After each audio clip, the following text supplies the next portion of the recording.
Hi guys, it's Amerie, and today I wanted to talk about how I read. The reason why I tend to not stick to my TBR list is because I'm a very moody reader. So I may think that I want to read one thing, and I may have usually I try to plan out the next 5 books. I use my iBook app because it has shelves, and I just love that they have shelves. Although I do miss the little wooden bookcases. I mean, I know that the bookcases were kind of not as modern as the look now, which I really have gotten used to. But there was something about the bookcase that made me feel like if I'm reading on my iPad, at least it kind of feels like going to your bookshelf. I mean, as close as you can get when you're reading on an iPad. I like the new thing. It's just a little more sterile. I wish the iBooks app would have the option for choosing a wooden bookshelf or the very slick modern version they have. Anyway, usually I have about 5 books lined up. Actually, I usually have the entire bookshelf lined up in some kind of order. You can kind of see I've got some craft books here at the top. I have Dream Strider, City on Fire, The Diviners, Jonathan Franzen's The Corrections, All the Light We Cannot See. But every book that I'm planning on reading is not included in that shelf. It's either things that I'm going to forget or I think I'm going to forget about, or things that are extremely high on my priority list. I'm very free with my TBR because, like I said, I'm a very moody reader. So although I have that as my list, I put new books in there all the time. Oh, I should say too, some of those are full books and some of those are samples. My TBR list tends to be samples because I have another section of my iBooks app that are for full books, so I keep them there. If the ebook is going to be, say, in my top 5 or at least my top 8, I will slide the book over from the full books section in my app and then put it in the TBR list. But I don't like to do that because sometimes I'll go through and quickly delete things that are on that TBR list, and I don't want to delete one of my actual books that I've paid for. Although all you have to do is download it because it's in the cloud.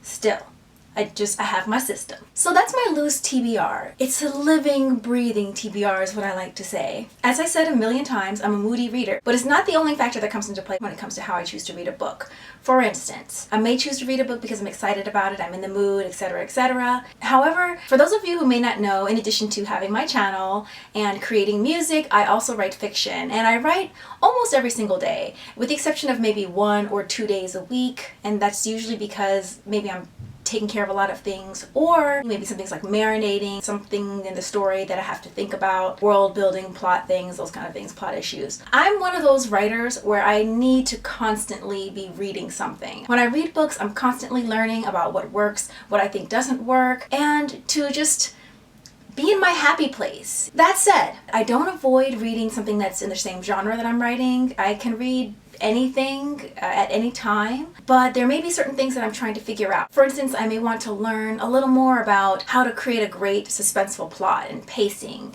laying out clues, whatever it is that I feel like I want to learn about on a craft level. I seek a great book to read. That's probably the biggest reason I don't stick to my TBR.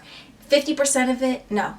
40%, 45% of it maybe because I'm a moody reader and I want to read something that I feel like reading. The other 55% is because whenever I'm reading, I'm learning, I'm immersing myself in story. That's also why I don't read as much nonfiction as I used to. I used to read nonfiction almost exclusively for 7 years. I don't know, in that 7-year period, I probably read 10 books that were fiction. I love nonfiction because the thing is, that's what inspires me. The things that I see on the news, the things that I read on the internet, news and science and that kind of thing, those are the things that really inspire what I choose to write about. I love the what if factor. But reading fiction, although it doesn't inspire me necessarily, it teaches me a lot about the craft of writing. Everything that I read, I'm reading to enjoy, but I'm really reading it as a writer, which is a good thing and a bad thing, because that's what happened to me with music.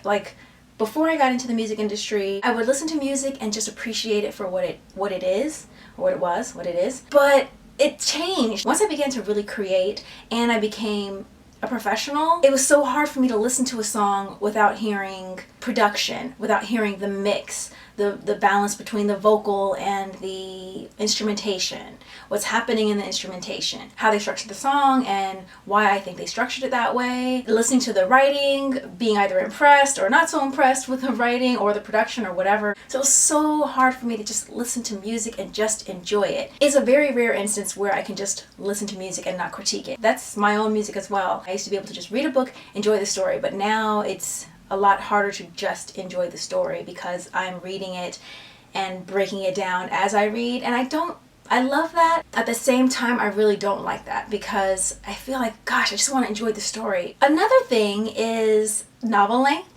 I love a nice chunky novel, but sometimes, even if I really want to get to that novel, I tend to see that they fall down the TBR list. It keeps getting put off because there might be a slim novel that I feel like, hey, I can read this and I can read it really quickly. And there's a sense of accomplishment that you get when you're reading a book and you can complete it. I am wary of choosing books on my TBR that way. And you guys know, you're avid readers too, you know how easy it is to kind of make reading a sport, and you're feeling like, I read this book this week and I read this book. If I can fit in this thin book, I can read this the whole day in one sitting. It's so easy to fall into that. I think it's something to do with the personality of the reader. As readers, there are certain things we have in common. We love to read. We tend to be in our heads a lot, which means we also tend to be neurotic and very picky, which means we also may be very checklist oriented. Like I said, reading can become a sport, and I don't really want to fall into that because I think it's definitely about quality and not quantity. I'm pretty good at not falling into that, but that's only because I have to constantly remind myself not to. But I still made a conscious decision this year to bring some of those chunky monkey books, those really, really huge door stoppers, and move them up the TBR, and not to put them on hold just because they're so long. Another thing, I love hardcovers. They're beautiful. I just love the feel of them. But interestingly enough, when it comes to adult literary fiction, I tend to really like the paperbacks. There's something cozy about that. I don't know. It's just something I really, really like. Other than that, I really love my hardcovers. I used to not fold, you know what I mean, fold the cover back when you're reading a paperback. When I was a kid, I used to read like this.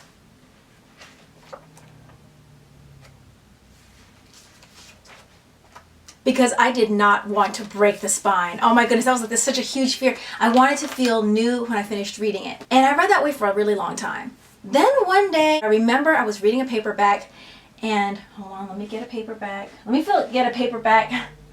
It's like, I'm like, hold on, I have to choose the right one because I have to choose one that's already floppy. I'll be right back. One of my favorite books ever, Before I Fall by Lauren Oliver. Okay, so, it's still so good. Okay. I'm only going to do this once. I'm not going to I'm going to do the middle because the spine is not broken. Not that I tried to not break the spine, but because it's just a very floppy paperback. Some of these paperbacks that are really, really extra floppy, I like. I didn't before, but now I really do. So one day when I was in high school or university, I was like, just do it. And I was like, okay. And I was like, oh my goodness, it feels comfortable. It feels good. Like this is working. I was like, okay. And okay, turn the page. All right. I'm reading. This is feeling comfortable. Like size the book down a bit for me. It's comfortable in my hand. I can do it. Whew. Oh my goodness, my heart actually was still racing a little bit. Bending the book like that. I think on some level it still makes me uncomfortable. Then I took another step. Deep breath. It's over now. Okay. Then I started annotating books in pencil, write a little bit in the margins, which is something I never would have done. But you know what I can tell you? Getting comfortable with a book, really just sitting in that book, bending the cover, letting it be loved. I definitely dog-ear pages. I have no issue with that. I dog-ear the pages and I look at the page. I can remember why I dog-eared the page, whether it was something special that was said, whether it's a craft thing, whatever it is. When I allow myself to just read the book however I want to read it, because at the end of the day, it's going back on the shelf. It'll probably squeeze back together. Don't worry, Amerie, the book is going to be all right. Once I took that perspective, I was able to really enjoy the physical experience of reading a book a lot better. It was just so much more fun and easygoing. It can be hard sometimes because I do love hardcovers and I like to collect first editions. So I do want to be careful with those, obviously. But at the end of the day, it's about reading the book, enjoying the story, enjoying the experience of reading. A book journal. This is a journal of everything that I read. I used to keep a book journal a long time ago. My mom told me when I was like, I don't know, 9 or something like that, to write down everything that I read. And at first I was like, oh, everything? Because I was such a voracious reader. But then I was like, okay, I'll do that. And she was like, just left a couple of lines, what you thought about the book. Once I got to university, I was just reading so much anyway for school, I kind of stopped. And then after university, then I got a lot into music, and I was just reading nonfiction. A lot of music business books, science nonfiction, the history, the stuff that I told you guys about before, anything nonfiction, essentially. I didn't keep the journal for that. I kept notes and notebooks and things like that on those books. Now I have a book journal. I write the title, the author, the month in which I read the book, and the publisher, and then my notes. It could be anything. It could be really short, it could be extensive. And I also include a section sometimes called What I Learned, and that includes anything about anything. Plot, character, the pacing, the prose, pretty much craft related. Sometimes if I am going to read a book 2, I like to go back to my book journal and see what I felt about book 1, because it kind of puts me back into that space. So yes, my book journal, I highly recommend you have a book journal if you read a lot of books. Kind of like when you read so much, it's easy to forget to smell the roses. It's easy to just read book after book after book, and sometimes one will sit with you and you'll love it, but you're just moving on and on and on, and it's kind of like living life without ever stopping and reflecting. And sometimes I don't always like to do the book journal, especially because now that I will write my thoughts on Goodreads occasionally, I kind of feel like it's double. Usually we'll go to the book journal first, write my thoughts, and then do my thoughts on Goodreads. I tend to find that whenever I don't want to journal what I'm reading, because it could honestly be even just a few sentences, if I don't even want to do that, then I really need to slow down, because I'm going through books as if it's a goal instead of enjoying the experience. Just a personal thing that I've seen for myself. What other thing what else have I talked about with how I read? What have I not covered yet? I think I tend to be balanced when it comes to male and female writers. I also want to read more translated works. That's something I definitely want to do. I've read a couple of Nigerian authors this year, which I really enjoyed, so I really want to just really read a little more diversely. And my mom was saying that too. My mom is always telling me something. My mom always has something to say about everything that I'm doing, whether it's my hair, what I'm reading, the way I'm standing. Yes, that's been a constant, Mommy. Thank you. But yeah, so my mom was saying, read more translated works, not American works, read some international authors, and so I was really trying to do that this year especially. I want to be a little better at that. So that's the basics of how I read. I feel almost positive that when I finish this video, there's going to be something that I forgot, but there you have it. I hope you guys enjoyed the video. Put in the comments below how you like to read, what your method is, how you choose books on your TBR, if you think about the authors that you're reading, all the good stuff. Let me know. Don't forget to like the video if you liked it. Don't forget to share the video, and please subscribe if you haven't already subscribed. Until next time, I will see you guys later. Bye! I listened to a fascinating nonfiction audiobook this month called The Dorito Effect by Mark Shaxter. Now, the reason why I was attracted to this is because I love Doritos. I don't eat Doritos all the time. I actually probably only eat, I don't know, like maybe 3 bags, big bags of Doritos a year. I don't eat them that much because they're, what is it? It's like chemicals with a side of tortilla chip.